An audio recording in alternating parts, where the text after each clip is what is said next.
I think we kind of define it as generational wealth and then making money.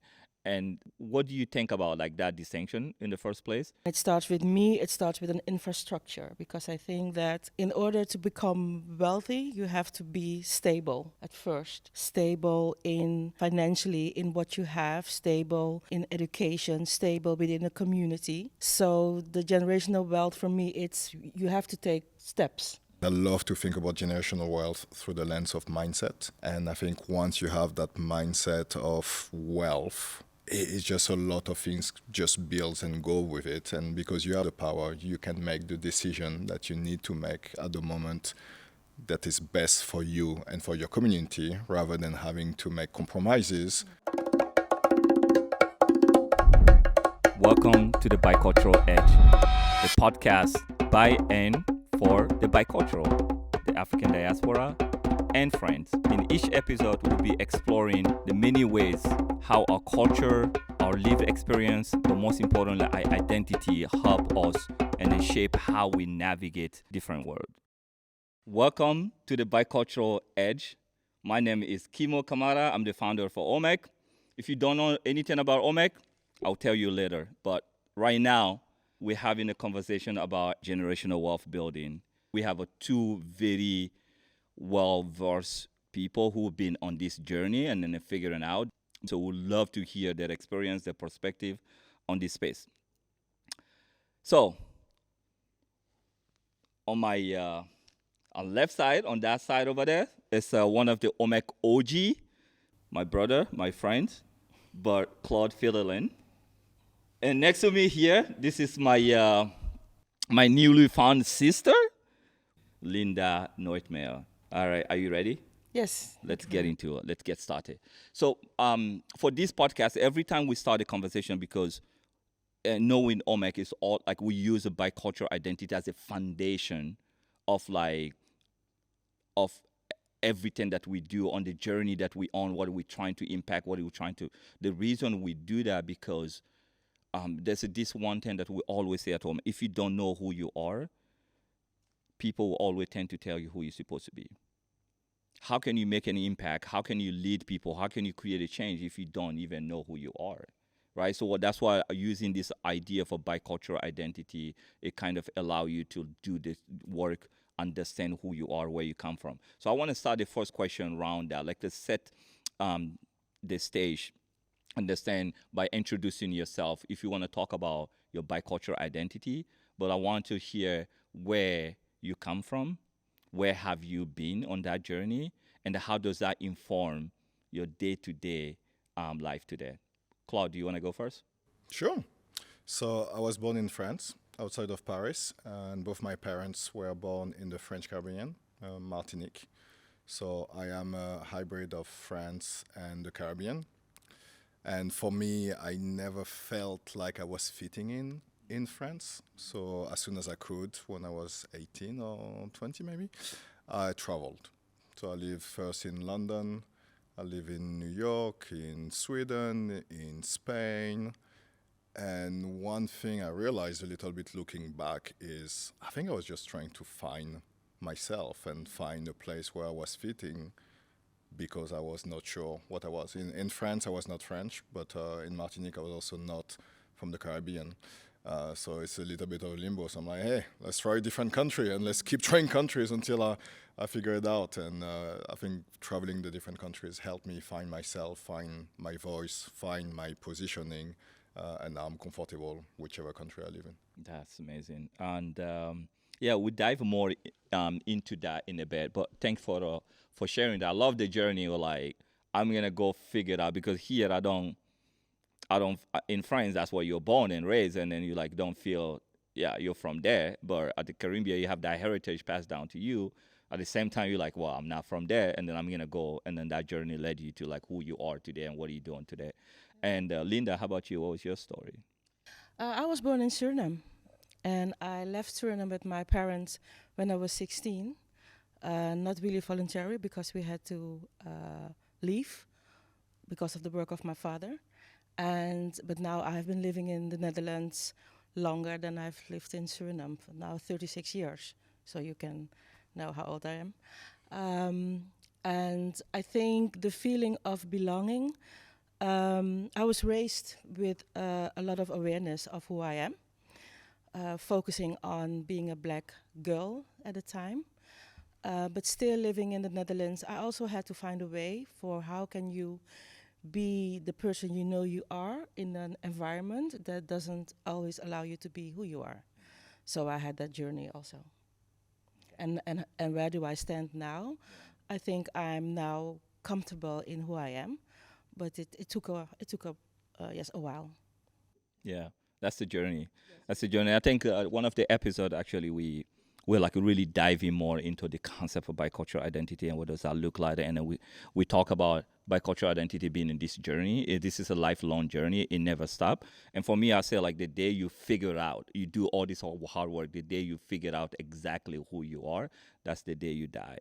Which is amazing because if you the moment your mind, your brain stop doing the work, that's when you're in trouble. And most people think like they know already who they are, and they stop like, and there's this opportunity, there's a vast opportunity around the world to keep improving, to keep learning. And then why would you do that disservice to yourself, right?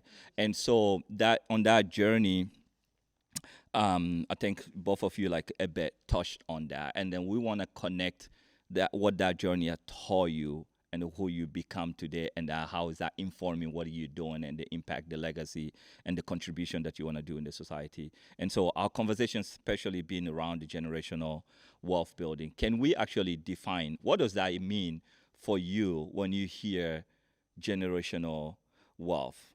Like I'll tell you, my first encounter with this word generational wealth was in the U.S. and I felt like everybody, especially from the black community, everybody was talking about generational wealth, and it became this like word that everybody was using.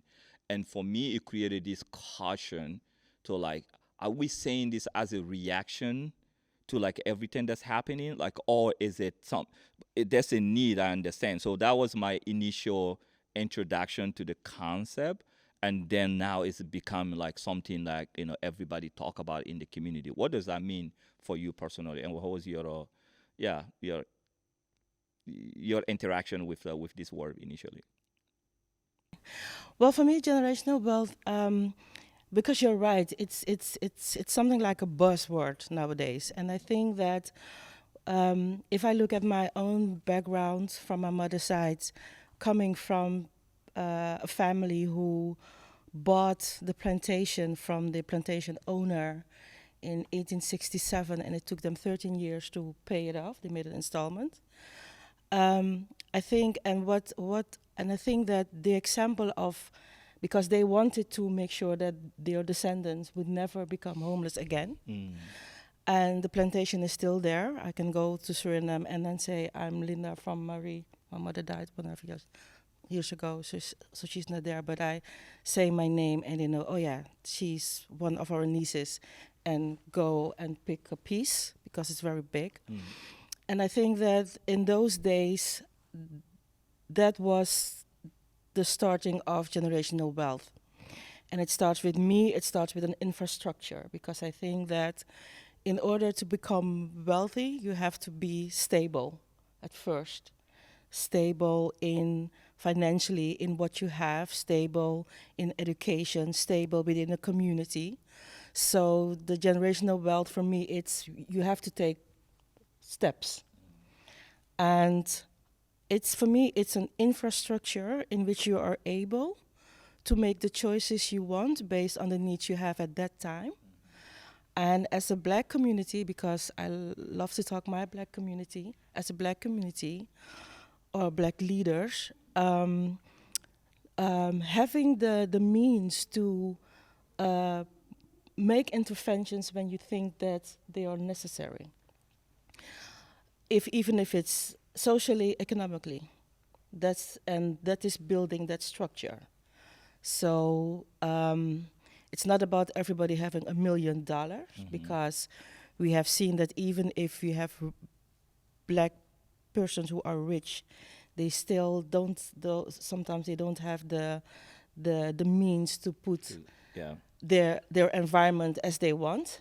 So it's about having the infrastructure in which even if you have challenges on the way, it is no problem. It won't stop. We can move on as a community. The community and then do the thing that we want to do. And do the things that we want to do, and even if it's building schools, building hospitals, but you have to start from within a The strong foundation. Okay. That's for me starting. And Claude, what does words? I love your definition, because it's not really often that I'm aligned on this topic. Usually we have the conversation of like, oh, do you want to give money to your kids? And like, no, my kids are not getting anything. This is not what I perceive as generational wealth, because if you just think that way, I believe the money runs out.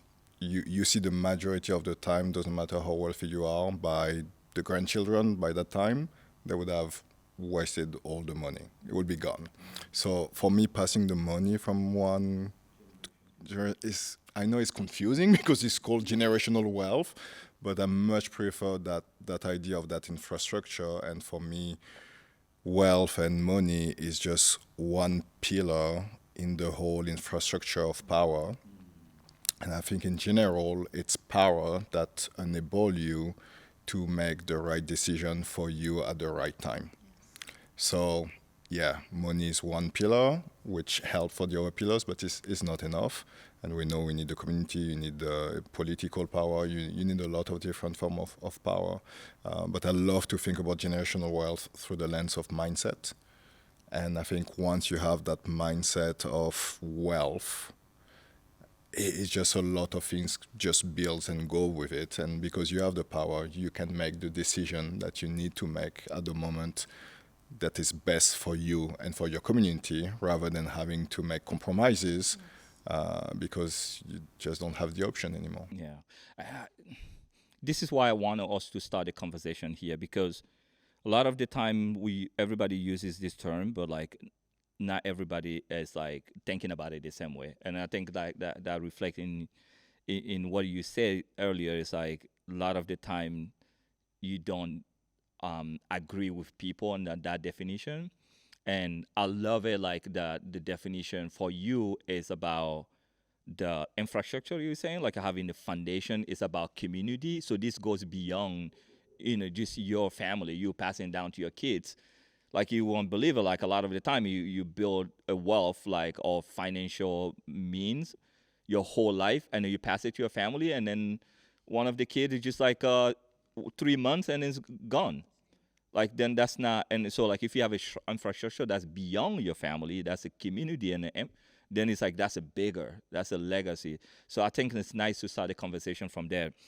But like let's now go back to, I want to see from the source, right? How was the relationship to money in your family? Because this is where a lot of the time we see this starting, right? Like your parent, like some parents struggle with this, some come out of a family that's like completely poor, and then depending, right? And so like it dictates how you move forward. So for you, like what was the relationship to money in your household when you were growing up? It was a bit different because my mother is from the family that built. So she was a saver. Unfortunately, she is not here with us anymore. But she always saved money, and it doesn't matter how difficult it became in Holland, because my father found his job here at the police station in the Netherlands. But after 3 years, he lost his job, so he went from this income to less. But it didn't change the way we lived. We ate. We got our education because of my mother.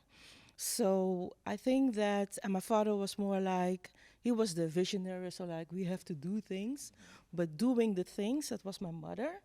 So if you talk about finances, it was always like, it doesn't matter if you have $1, €1, you can always save 10 cents. So on my mother's funeral, my brother, I have two little brothers, told the story that I recognize so much that when he went grocery shopping with my mother, she always had a list, and you couldn't buy something that was not on the list. And if unfortunately you bought something that was not on the list and you were at the register, you had to put it back because that was not the budget. So I learned to save, and later on you remember what you have learned and why you are the way you are. And from my father's side, it was like we have to have a lot to do something. So you need money to become something. And I think I learned from my mother that it's mindset. You will always find a way, but you make sure that you leave something for tomorrow. So I have a good relationship with money, and maybe with a big vision to do great things. And during the years, even when I was the chair of NiNsee, I took the idea of having no funding and trying to establish something that was from my mother. Just doing that. Nice. We'll get to that part. For you, Claude, how was the relationship to money in the household when you're growing up, and then how does that shape the way you think about generational wealth and today? For me, it was a bit of a mix of what you mentioned. So for sure, saving, but more on the lens of not spending more than what you have. My mom was always really diligent, and she never spent more than what she earned, so never in debt. So debt was foreign to me.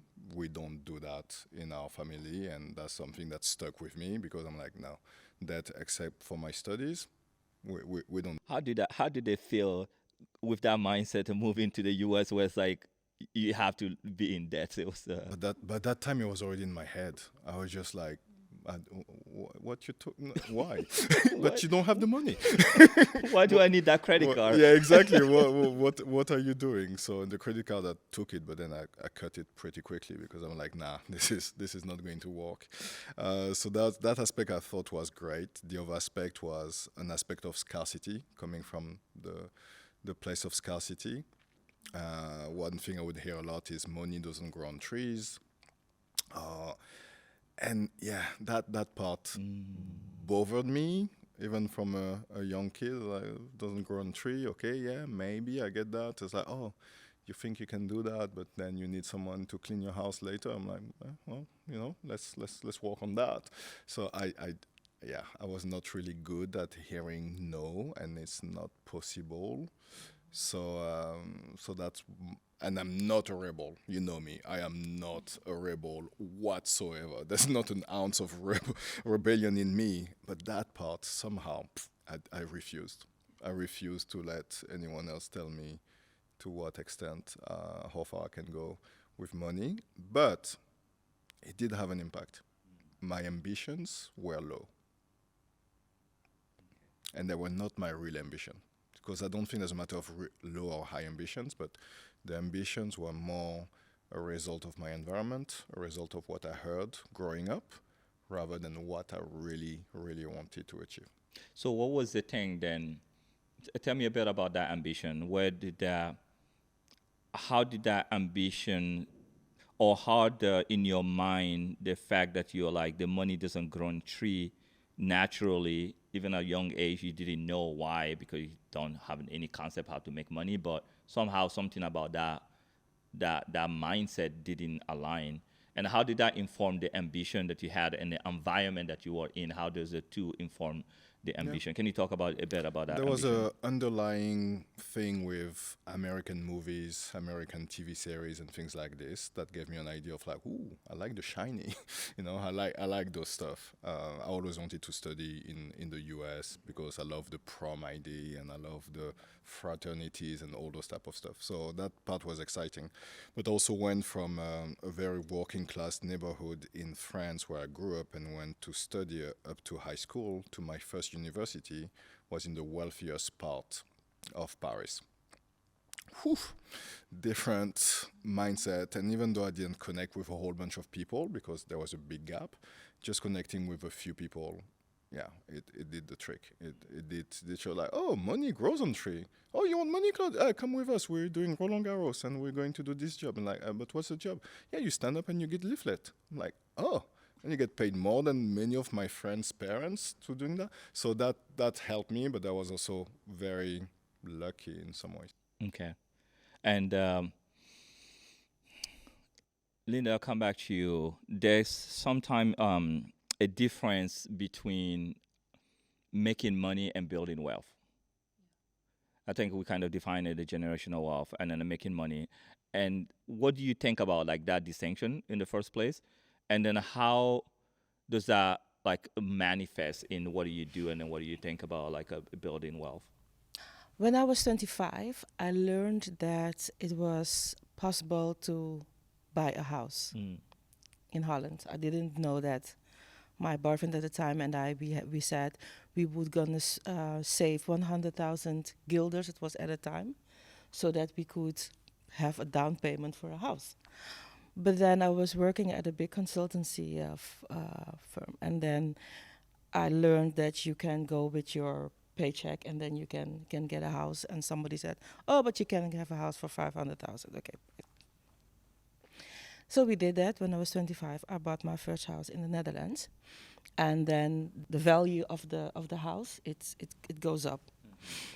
And when I met my husband, I separated with my boyfriend. When I met my husband, I had that house, and we had another house, and everything grows up in the trees, grows up into the sky.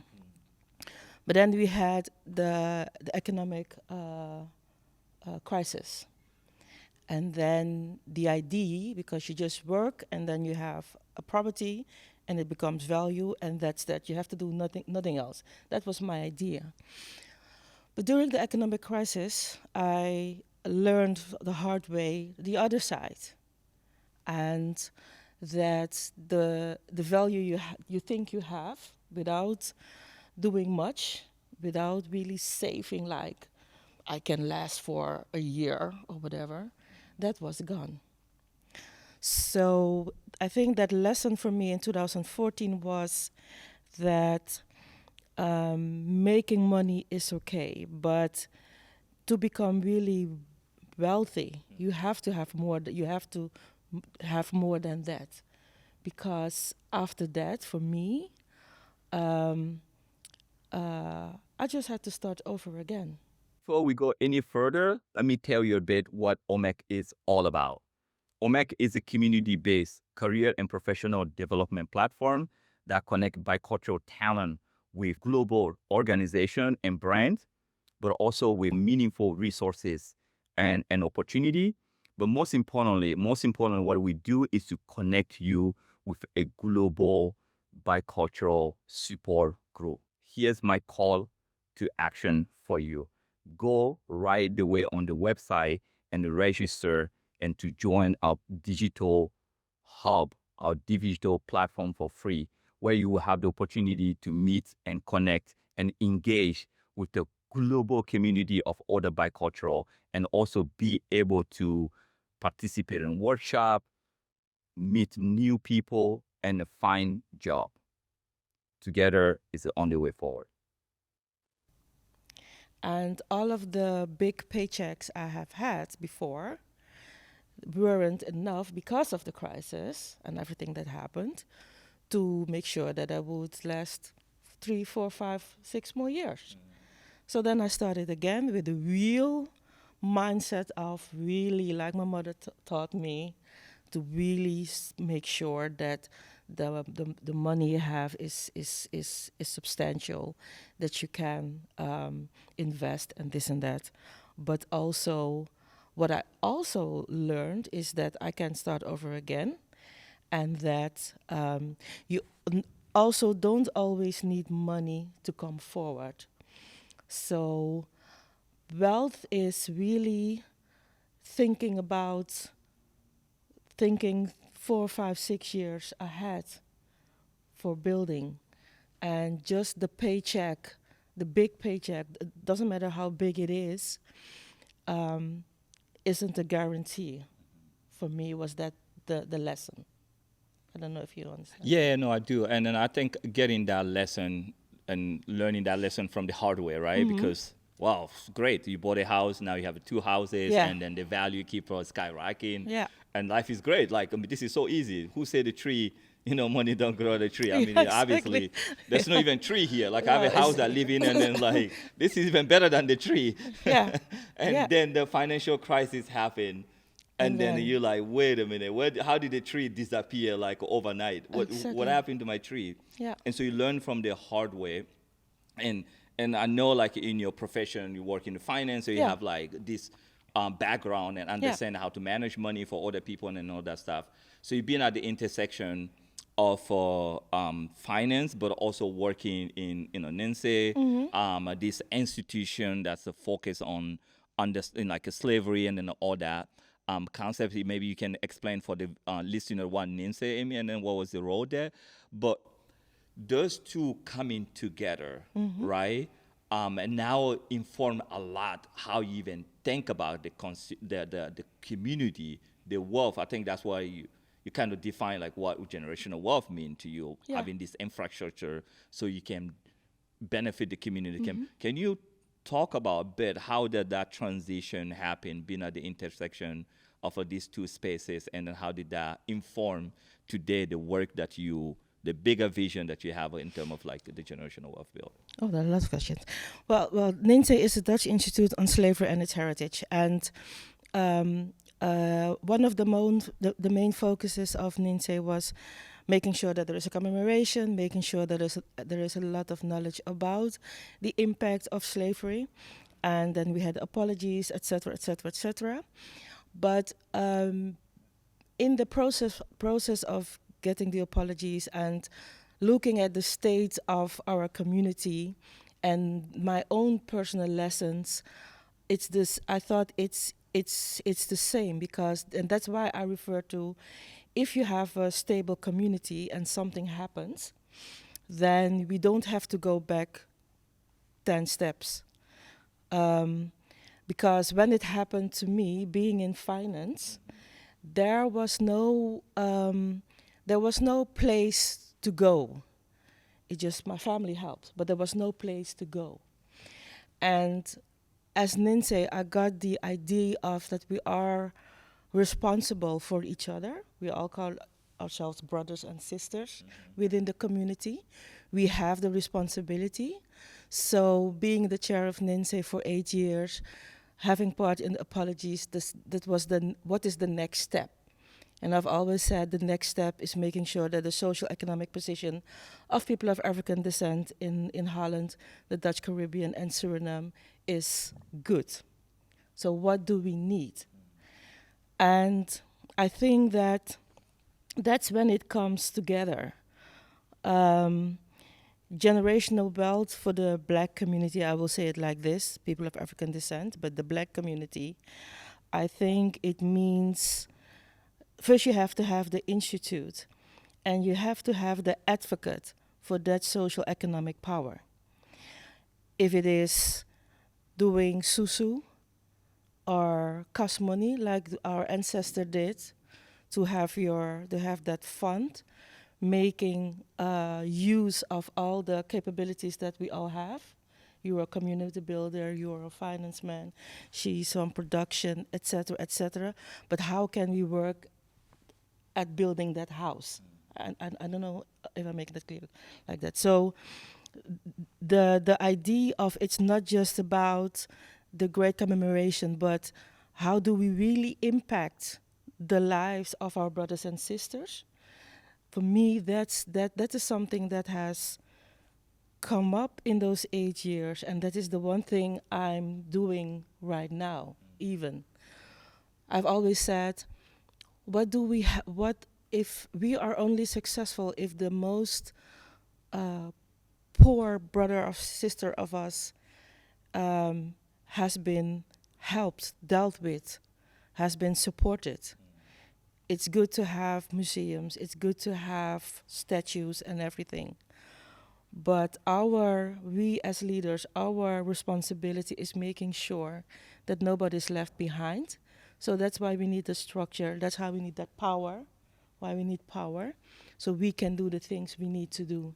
Because we have had a history in the Netherlands that we have been building from the 50s, and we're still in a certain state as a community. I love it how you have it from the institutional perspective, and then big shout out to you and your team, because that apology was really well felt and very well received, but it's like few hundred years like overdue. And I think you and I had having this conversation because I was telling you, right, like I did not understand so much like the power of the apology, because I was receiving it from the frustration perspective, like you are apologizing, but it's an empty word behind it. And then something you say resonates so much. So like apology was not for us. It was for the ancestor that did not get that dignity. And so this is for them. And for us, our generation that's here, the structure to build and then to what need to be done after is that I'm like, oh, that makes sense. And so that I understand like the infrastructure, like that's why you see generational wealth building. And then you mentioned the word sousou. I think most people don't know what that is. The concept of sousou is this in back home, usually people come together. It was like usually the moms and the ladies, and like they come together and they put the money in the bucket, and then like at the end of the month, one person will take it and then use it for like support them. And it was such a practical saving concept, and it's still happening today, and so very popular in most part in Africa. And so, Claude, I want to come back to you with this conversation. And so I'm sure you had in that phase where you like bling bling is dope, like I'm gonna do that and I like get the money, right? Like Yeah, that was private conversation, Kemo. You can and then so I want to come out like making the money and then the wealth, right? And so when you realize like this, the difference, where it's like being wealthy, what does that mean? What does that look like? And then having money, and then like I don't want to bring the word buying car. That's a very sensitive topic. But when did you realize that? And it was like, oh, this one here is this is what need to be done. And you've been on that journey. Can you talk about that? That realization? How did that happen? Yeah, first, I like the fact that you call it a journey, because thinking you go straight from zero to wealth first means most likely you're going to miss out on life. That's just important. You do have to live. You do have to enjoy your life. You do need to have some experiences. In hindsight, being broke as a student was a great life experience. You like develop bonds with people in a different way. You share things a different way. I've been eating kebabs with 2 or 3 of my friends, and those were really, really happy moments. So I do believe it's important. I did have a phase that lasted a little bit long, but still spending a lot of money in clubs in London. I was denied entry to clubs in Paris when I was living there and when I grew up there, and in London it just worked out. So I had to catch up. Of course. It was needed. Yeah, so that was a great experience. But yeah, at some point you ask yourself, oh, why am I getting a special card to go to this club and this club? Am I spending too much money in those clubs? And I was fortunate. Because I was able to learn from the mistake of others. I was with people who were spending a lot of money in clubs because they had a very high income. That stopped. They didn't deal with it super well for some of them. So I had the privilege and the luck of seeing what happened. So that also gave me the opportunity to move on and to think about it differently. I always wanted a car as well at some point. It took me a long time before I got my first car. I was already like 38 or something like this. That thing costed me way too much money, and I lost a lot of money on it. So no, that was my learning. I like it, but I don't like it that much. I go into Germany and I rent a fast car and I go to the Autobahn, get it out of my system for a weekend, and then I'm back to normal. No, this is recorded. This is recorded. I am not going to do that. All I have to say, BMW 8 Series convertible can push. But the real moment where I had to pause and think differently is when the stock market was doing well.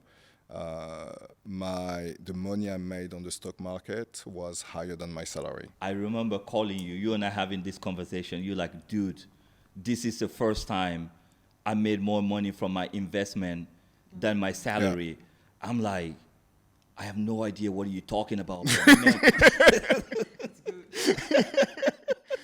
But that's when suddenly you do realize the power of the investment, the power of the diligence, because for many years I saved, but the stock market was not doing so well, or I didn't put it in the right place, whatever. It didn't really happen.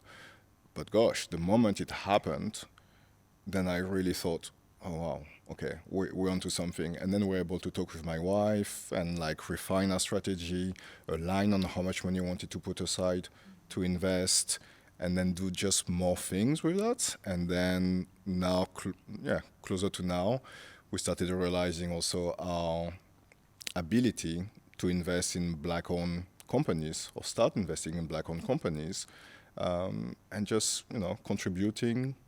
If it works, it works. If it doesn't work, it doesn't work. But totally change our way of thinking. I still, at the base of it, we need to make money. You know me, the only way is up. Need to make money, the wealth has to increase. But we bought some art from a black painter, did really well for us. First because we loved his art and we wanted to support him. Mm-hmm. And then suddenly it comes back to you that he's doing really well. The same for this company that we invested in. We love the guy, we love the mission that he's doing, we just love it. He comes back, great. It's lost. Hey, it was a good shot. So again, the journey, learning from the journey, fine-tuning who you are in the journey, who you want to be in the journey, and just remembering, just help a few people along the way. And I think we don't have enough time, and there have to be. And I think the reason I love about this conversation and this whole podcast concept is like there's such a need for this conversation in the community, and then like we have the almost the obligation, if I can dare to say that, to normalize this in the community, right? And so we just scratching the surface of this. Hopefully, we'll have a part 2, part 3, part 4 of this conversation, because I know so much what you're doing, and we can't dive into all this right now. But what I want to say, I mean, knowing you, Claude, like you had the blueprint and you came into the community and then you were like, these are the things that I am doing. And that was, for me, the first time. I remember the first time you got on the Omek Summit. I don't know if I can say this on the podcast, but I think someone had asked you, it was an online summit, if you're a millionaire. And then you said yes. And then I remember the room, it was the very first time for all these people on the call to know someone and see someone who say, I'm a millionaire. And for me, it was like my first time to have a friend who was a millionaire too. And I'm like... That you know of. Yeah, that's a good point. You know. Yeah, that I know of. That I'll be like, yo, that I can call. Or I'll go on the campus and be like, yo, you didn't call. Anyway, that's another topic. But like I remember like the feeling, the conversation in the chat, and after that part, I mean, that session, how people felt. The emotion, the things like I see someone, I know this person. And so, you know what I'm saying? And then you came on there and you had this blueprint and you were teaching people the Excel sheet, what you need to do, the compound, and you've been doing this for like ever since. You've been supporting people. And so that's been amazing. And so maybe the last question to you all, speaking of this journey, and we didn't even dive into that, but speaking of this journey, I want you to give like maybe what would be the advice that you would give it to the younger generation today? Maybe not even the younger generation, to all of us, like as a community that's trying to build this infrastructure that is a generational wealth, not only like material, physical cash and then all that stuff, but like building the infrastructure that will help the community thrive and do what it's supposed to do and do what it wants to do? What would be some of the things that you would say, hindsight, like a feedback, advice that we give? Yeah. Well, for me, it starts with consistency. So I think that what I said, because what happened to me in 2014, we are now 2026. I've overcome all that. So consistency is very important. And it helped me also to have a tribe of people who know you, who root for you, the backbones to each other. For me, it was like that. And maybe patience. And just knowing that it can happen, knowing that you can get there. Be inspired by our ancestors. Yesterday I had a conversation and I told them, we as people of African descent, sometimes we forget that our ancestors had it much, much, much more difficult than we have right now. So if they could have the inspiration to build for us, for the next generation, then it means that we can build also. And we have to try to, I think that we are able to crack the system because we know the structures. We know the things that make it difficult for us. We know when we struggle. So taking this, be consistent, know the constellation you're working in, have a tribe. I think that those are the three important things. Okay. Claude, the same question to you. And then maybe I want to add to this because you've been helping so many people in the community. You have like this group that you support and all that. So you've seen a lot, your own journey, but you're also seeing what people are doing, what are their habits, like what is working, what is not working. Like with that whole thing, what would be the message? What is the thing that you've seen, good, bad habit that, maybe hindering people?